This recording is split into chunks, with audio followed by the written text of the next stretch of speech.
মুমিন বান্দার বৈশিষ্ট্য হচ্ছে দুঃখ কষ্ট বেদনা জ্বালা এগুলোতে সে আপসেট হয় না, সে হাল ছেড়ে দেয় না, সে ভরসা রাখে একজনের উপর, চিল্লায় বলতে হবে তিনি কে?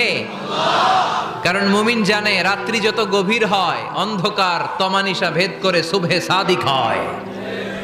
মুমিন জানে গর্ভবতী নারীর পেটের ব্যথা যেই দিন বাড়তে থাকে ওই দিনই নতুন মেহমান আগমনের সময় ঘনাতে থাকে। মুমিন জানে তার জীবনে দুঃখ কষ্ট বিপদ যত বাড়তে থাকে সুখের দিন কাছে আসতে থাকে।